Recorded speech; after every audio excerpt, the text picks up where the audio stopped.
Alors, les enfants, Be'ezrat Hashem,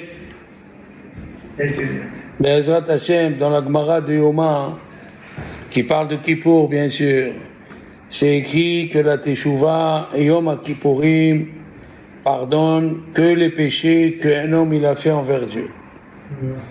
Tu as fait des péchés envers Dieu, c'est toi qui sais ce que tu as fait.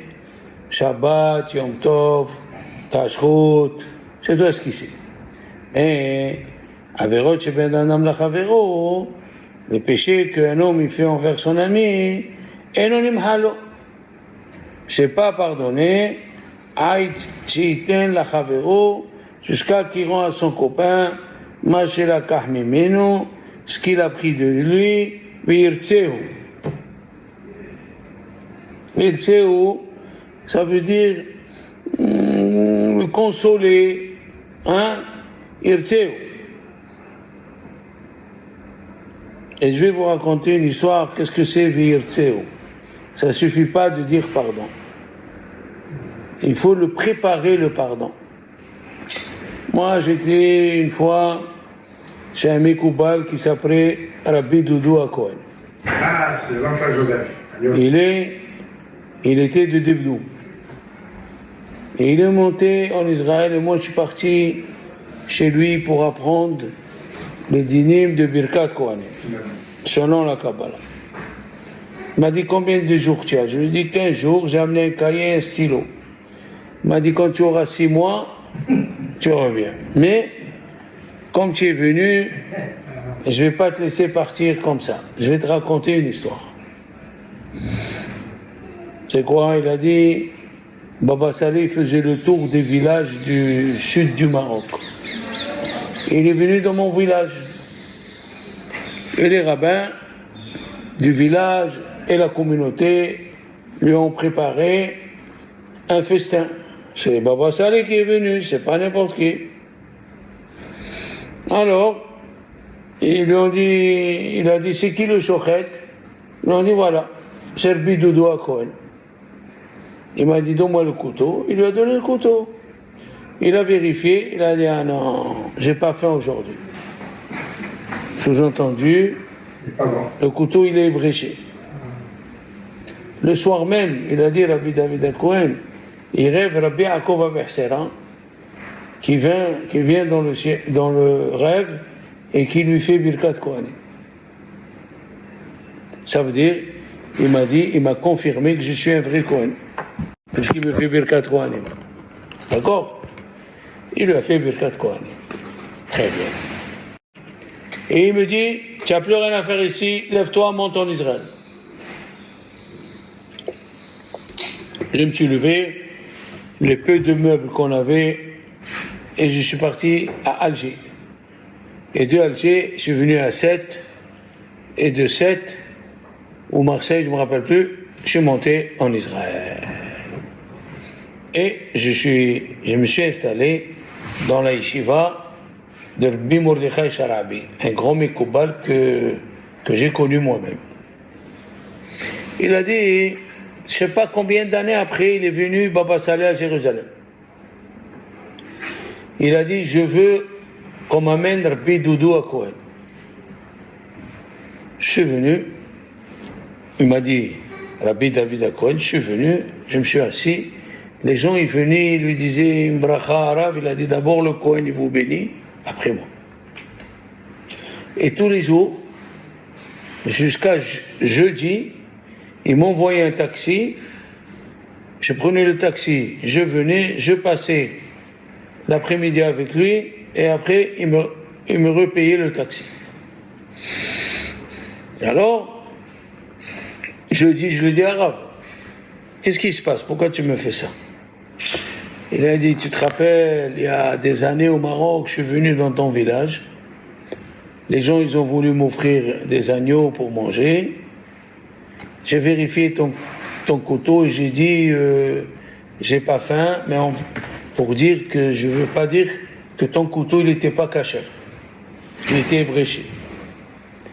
Et mon père, Yaakov Averseran, il est venu dans le rêve. Il m'a dit, tu n'as pas honte, tu as fait honte à un coin. Le couteau, il est cachère. Le couteau, il est cachère. Et toi, tu as senti que c'était bréché parce que tu jeûnais. Quand on jeûne, on perd l'essence. Il a dit, voilà, je te demande Mehila. Il a dit, moi j'ai fait Mehila, il fallait me demander le premier jour. Il a dit, non.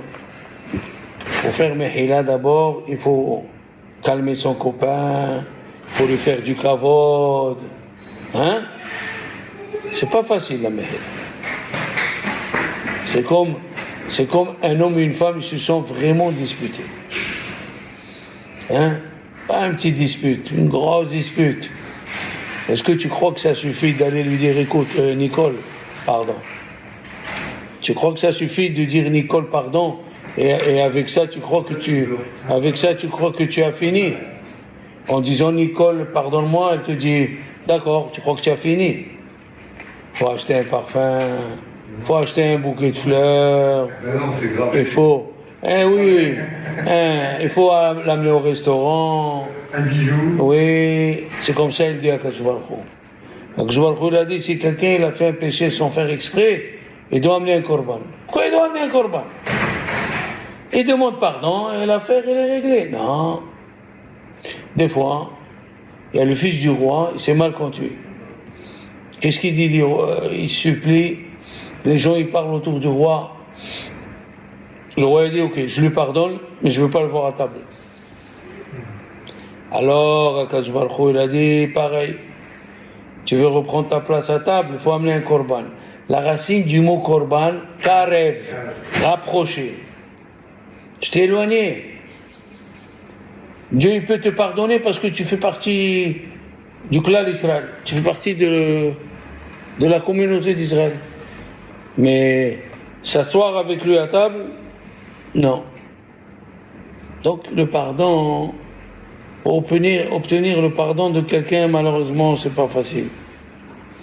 Rambam il dit,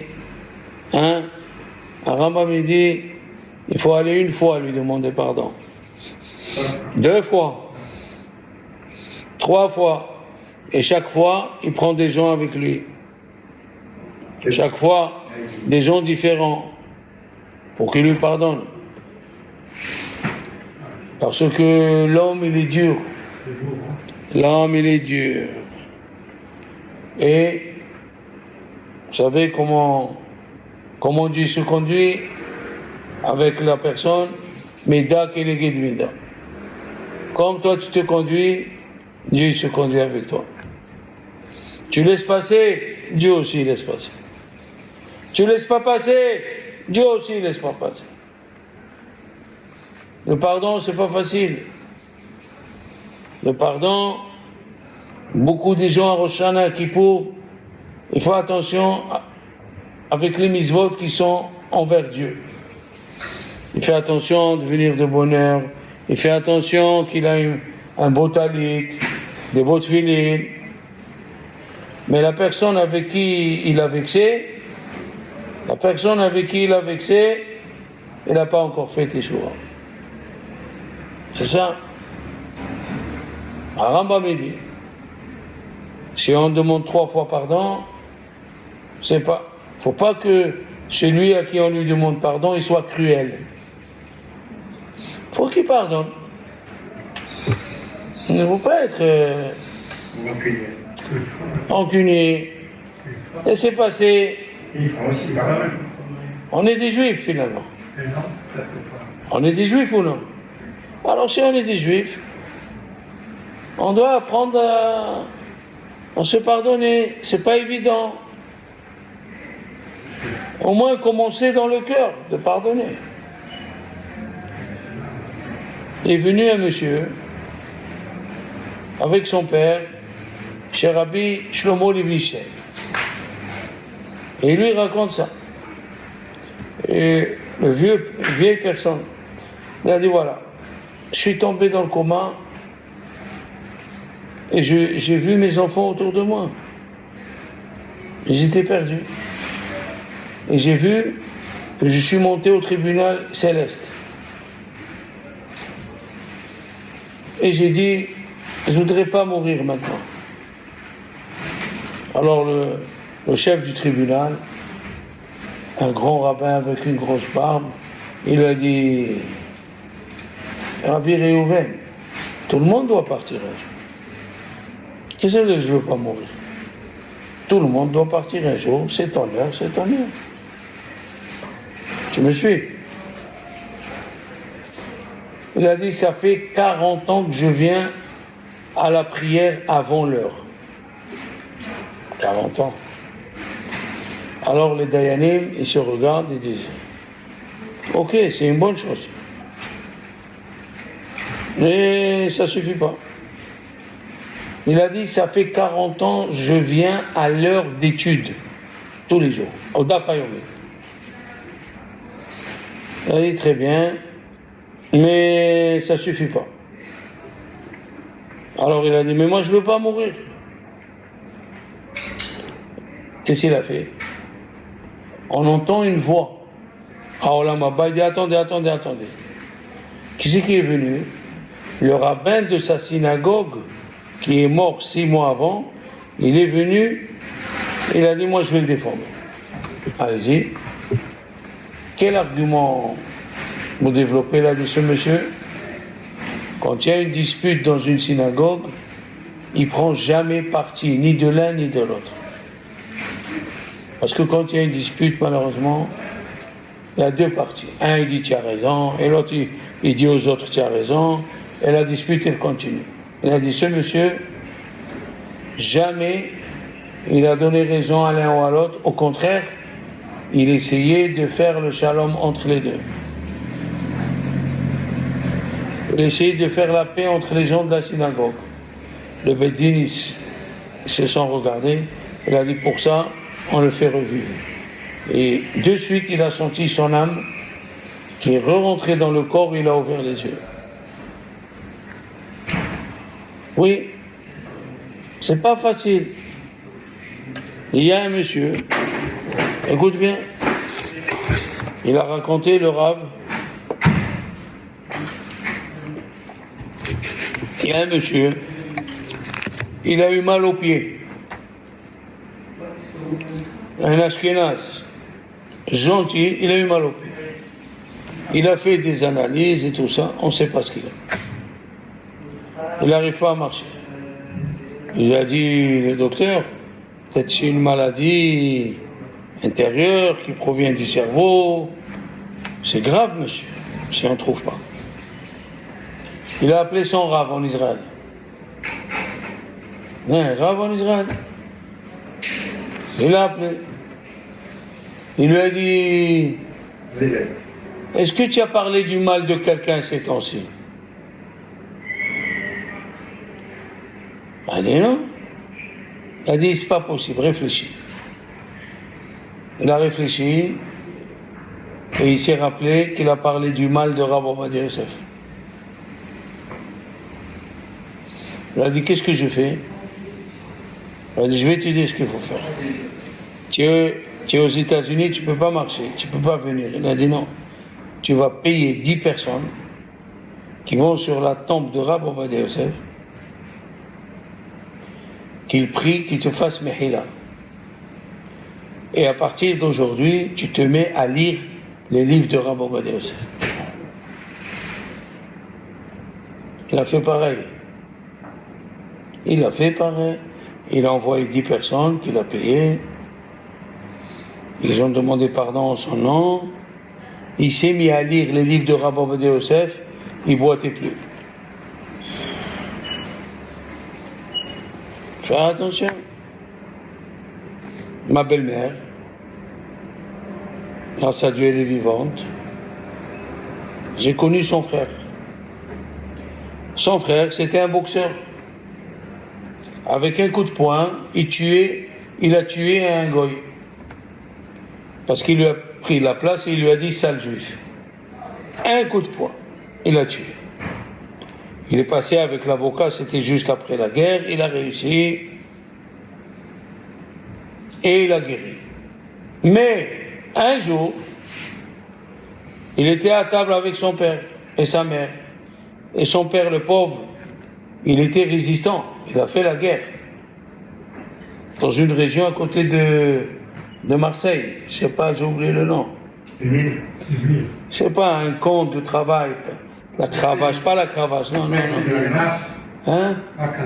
Non, plus haut. Il y avait le canet. Plus haut, il y avait un con. Bon. Ex-Émile, hein?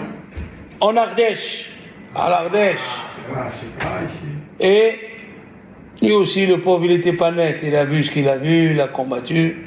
Alors il demandait à sa femme la mahia, tous les jours. Et quand une fois il a bu, il a parlé mal à sa femme. Quand tu bois. Et le fils, il est venu, il a levé la main, il a dit la prochaine fois que tu parles comme ça à maman, je te donne une gifle ou un coup de poing. Comme ça. Le frère à ma belle-mère. Il a fait ça. Le père, il lui a dit, je te pardonnerai jamais. Cet affront. C'était un boxeur. Il travaillait à la plaine, il était forain. Dans la semaine, il est tombé malade un peu. Il n'arrive pas à se lever. Il n'arrive pas à étaler la marchandise. Il est parti chez le docteur. Et le docteur, au début, lui a dit, c'est rien. Hein. 18 ans malade. Sa mère, elle est partie voir l'ancien rabbin de Marseille. Le premier. Comment il s'appelle? Bismuth? Non, avant Bismuth. Avant Bismuth. Je crois que c'est lui qui m'a fait le mariage. Oui, grand rabbin de Marseille. Il lui a dit, va au cimetière, prends 10 personnes, va au cimetière et demande pardon, qu'il enlève les chaussures. Il est parti au cimetière et la femme, elle a demandé pardon, et comme elle est de Turquie, il a parlé le ladino. Ils sont revenus à la maison, il n'a pas guéri. Il lui a dit, je te pardonne pas. Il lui a dit, je te pardonne pas. C'est grave, le péché envers les personnes. C'est grave. Il y a un monsieur, un rave qui étudiait la Torah, ne comprend pas sa femme. Elle oublie de lui faire à manger. Elle lui parle mal. Qu'est-ce passa? Il est parti chez Rav Shach. Qui c'est Rav Shach? Il faut des années pour parler qui c'est Rav Shach. Il a dit voilà et voilà. Il lui a dit, tu as parlé mal à un copain du collège? Parler mal à un copain du collège? Je ne crois pas. On va vérifier. Il a dit, Avota, est-ce que j'ai parlé mal à quelqu'un? Il y a un qui lève la main, il a dit oui. Ça fait 6 mois que tu m'as parlé mal. Je t'ai parlé mal? Oui. Je t'ai pas demandé pardon? Non. Il est parti. Il a acheté du bon vin. Il a acheté des dattes. Il a acheté des gâteaux. Il lui a amené, il a dit devant tout le monde pardon. Pardon. Et l'autre, il lui a dit pardon. Le soir, c'était mercredi, il rentre à la maison, il voit la nappe de Shabbat, les chandeliers, les assiettes, les verres, et sa femme lui a dit, ça fait longtemps que je t'ai pas fait un bon plat. Je t'ai fait un bon plat. Il a demandé pardon, il a eu le résultat. Il y a 25 filles du séminaire Or HaChaim Akadosh. Ils étaient ensemble. Et ils étaient 25. Chacun est arrivé 23 ans, 24 ans. En Israël, 23 ans, 24 ans. Chez les religieux, tu es vieille fille. Ils sont partis chez Rav Shach. Ils lui ont dit, voilà, on est de la même classe, on ne sait pas ce qui nous arrive. Il leur a dit, peut-être vous avez vexé une des élèves. Ils se sont rappelés, ils ont dit oui. Il y avait une yéménite, courte de taille, il se moquait d'elle tous les matins. Il a dit, vous ne vous marierez pas tant que vous n'allez pas lui demander pardon. Ils sont partis, ils lui ont demandé pardon. Elle a dit d'accord, comme ça, d'accord. Ils lui ont acheté des gâteaux, des trucs. Elle a dit d'accord. Rien ne marche. Ils sont repartis chez Rav Shach. Il a dit, le pardon, c'est pas un pardon ce que vous avez fait. Il faut lui trouver un mari et lui ramasser l'argent pour le mariage. Ils sont partis, ils ont fait les pieds et les mains, jusqu'à qu'ils lui ont trouvé un de sa communauté, Talmid Chacham, chapeau, cravate. Ils ont ramassé l'argent pour la marier, et l'ont mariée. Dans la même année, les 25 qui se sont mariés. Tu ne veux pas. Les enfants, les péchés envers le prochain, c'est grave. Rabbi Moshe Feinstein, il a dit, il faut demander pardon à sa femme. La veille de Kippour. Peut-être je me suis manqué. Et la femme doit demander pardon à son mari. Peut-être je me suis manqué. On est des êtres humains, on n'est pas infaillibles. Pour Dieu, le péché envers Dieu, Dieu il nous aime, il te laisse passer. Mais le péché envers la personne, il n'y a rien à faire. Ça passe pas. Ça passe pas. On doit vérifier notre conduite. Rabbi Léo Cohen, il nous a raconté, il nous a raconté, si vous vous rappelez, je ne sais pas si je voulais raconter, un monsieur, il vivait avec une jeune fille, et il a eu un garçon. Le père, il lui a dit, tu dis que c'est pas le tien. Cette fille, c'était la fille de quelqu'un qui vendait des tamis. Et l'autre, c'était un notable de la ville. Là, moi, je me marie mon fils avec une fille de celui qui fabrique les tamis. Qu'est-ce que c'est cette histoire? Tu dis que c'est pas le tien. Ils sont allés chez le père de Rabbi Eliyahu Cohen, Rabbi Shlomo Cohen. Il lui a dit, voilà, mon fils, tu dois jurer que c'est pas le tien. Tu peux refuser de jurer ici. Tu peux aller dans un autre tribunal, à Casablanca, plus haut. Et il est arrivé chez Rabbi Shalom Essas. Voilà, la jeune fille dit, c'est lui le père. Tout le monde savait qu'on vivait ensemble. Et lui, il dit, c'est pas moi le père. Comme elle a dormi avec moi, elle a dormi avec des autres. Invention totale. Il lui a dit, Rabbi Shalom Essas, moi je te conseille. Accepte, c'est ton mazal du bon Dieu. Donc tu as le droit de refuser, tu dois aller tribunal de grande instance à Rabat. À Rabat. Et là-bas, le jeu il est fini. Tu veux pas dire la vérité, ils vont te donner un Sefer Torah, ils vont allumer des bougies, ils vont te faire jurer avec le nom de Dieu et ils vont déchirer leurs habits. Après ça, si tu as menti, tu vas mourir. Ils sont partis à Rabat avec le père. Et toute la route, le père, il lui disait, n'aie pas peur mon fils. Ça veut dire, si une traînée, elle a dormi avec toi, elle a dormi avec plusieurs. Ils sont passés chez Rabbi Shaul ben Danan, Rav Shalom Gaon, avec Rabbi Yisachar Kawa. Ils l'ont fait jurer avec le Sefer Torah. Il a juré, ils ont allumé les bougies, ils ont déchiré leurs habits.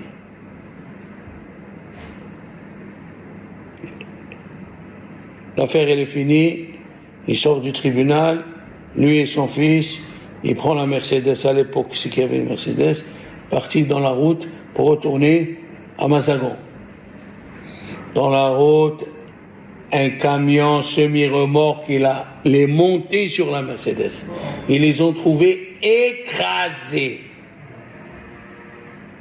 On ne s'amuse pas. On ne s'amuse pas les avérotes envers les personnes. On ne s'amuse pas. Il faut faire très attention. Les avérotes envers les personnes, on croit que c'est rien. On croit qu'il va oublier. On croit et on croit. Même pas oublier, c'est pas sa faute quand même. Si c'est son beau-père. Il n'y a pas, c'est pas de sa faute. Il a 20 ans, c'est un jeune homme. À 20 ans, tu ne peux pas prendre une décision toi. Tu ne peux pas dire, papa, arrête de me casser les pieds. J'ai vécu avec elle, ça fait 1 an. Qu'est-ce que tu racontes, papa? Ça fait 1 an, je suis avec cette jeune fille. Tout le monde le sait. Tu veux que je dise non? Et lui, si tu dis non, si tu dis oui, je te déshérite. Il y a des millions et des millions et des millions. Voilà. Havero ben Adam la Havero. En Yom Kippourim mechaper. Agmara elle raconte dans Gittin, Daf Lamedé, un monsieur il a donné à garder 1 kilo de farine à sa voisine. Il a dit quand je reviens, tu me le rends. Il a dit d'accord. Elle, la pauvre, elle a fait du pain et il y a une pièce d'argent qui est tombée dans le pain. Donc la pièce d'argent a pris la place de 3 grammes de farine. Quand il est venu, il lui a dit, dis-moi, où est mon kilo de farine? Il a dit, il est là? Ah ouais. Il a dit, tu n'as rien touché? Je te jure sur la tête de mon fils. Elle a fini de cuire le pain, son fils, il est mort. Oui, les gens ils pensent que Dieu il oublie ce monde. Les gens ils pensent Dieu ne le voit pas, Dieu ne l'entend pas. À Jérusalem, en 1921, il est venu un homme de Turquie. Et c'était sous l'empire de Turquie, l'empire ottoman. Parce qu'il ne comprenait pas l'hébreu, ni l'arabe d'Israël, lui parlait le ladino et l'arabe de Turquie. Alors, qu'est-ce qu'il a fait pour vivre? Il a acheté un petit âne avec une meule, et les gens à l'époque, ils lui donnaient le blé, 1 kilo de blé, 3 kilos de blé. Lui, le mout, il le tamise, et quand ils viennent, il donnait le tarif. C'est passé, l'affaire, elle a commencé à prendre... Hazak, il était obligé, il a pris un jeune homme. Un jeune homme. Il le payait, quand lui, il avait affaire, il allait, le jeune homme. Après 3 ans, ce jeune homme, il a eu 20 ans. Parce qu'on ne juge pas dans le ciel avant 20 ans. À 20 ans, il meurt. C'était une chose inédite. À 20 ans, un monsieur, il meurt. C'est pas possible. Qu'est-ce qu'il a fait? Le jeune homme, il est mort. L'âne, il est mort. Le jeune homme, il est mort. L'âne, avec quoi il tournait, hein? Il est mort. Il a eu une affaire. Il a eu un cheval d'une force magnifique. Il faisait tourner la meule, il gagnait un argent fou. Après 1 an, il dort et il rêve le jeune homme. Il a dit voilà, je vais te demander pardon. Chaque fois que tu partais, je te volais de l'argent. Et maintenant, c'est moi qui ai demandé à Dieu de rentrer dans l'âme du cheval. J'ai souffert pendant 1 an, mais j'ai travaillé comme un fou pour te rembourser tout. Maintenant, s'il te plaît, il me manque une chose, que tu me dis le mot, je te pardonne, Mechila. Si tu ne me dis pas le mot Mechila, tous les mitzvot que j'ai fait, tout ce que j'ai fait, je ne pourrai pas rentrer en Olam Haba, je vais aller à Gehinnom. Je vais aller à Gehinnom. Qu'est-ce qu'il a fait? Il a dit, je te dis, Mechila. Et l'autre, il le voit dans le ciel avec une lumière qui rentre dans un palais de lumière. Il n'y a pas. Ce que tu as fait, il faut... Kol po'al adam yeshalem lo, il dit le roi Salomon.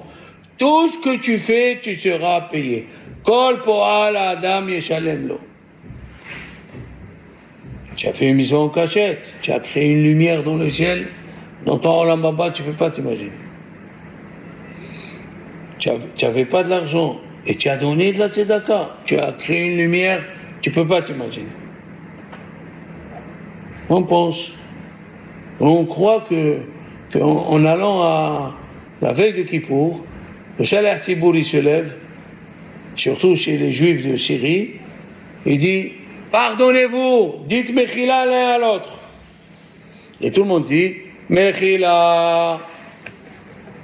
Tu crois que c'est pardonner quelque chose ici?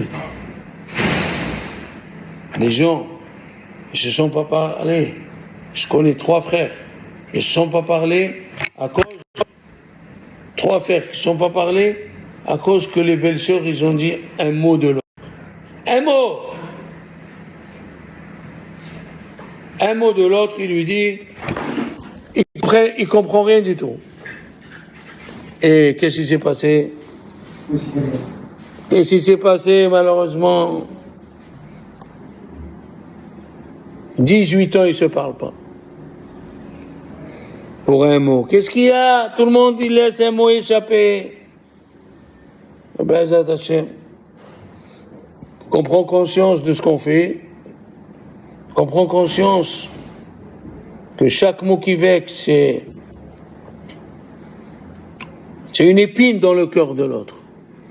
Ils ont dit, Chachamim, pourquoi c'est écrit dans la Gemara que le mort, il ressent les piqûres des vermines comme des lances? Pourquoi c'est écrit ça? Mais la Gemara, elle a dit, quand tu as vexé ton copain, c'est comme une lance. Si tu n'as jamais vexé ton copain, même la vermine, c'est elle qui aura mal. Je sais que ce que je dis, c'est pas facile. Je sais, mais il faut du travail. On est dans la Torah, on va s'arranger si Dieu veut, ok? Allez, Shabbat Shalom.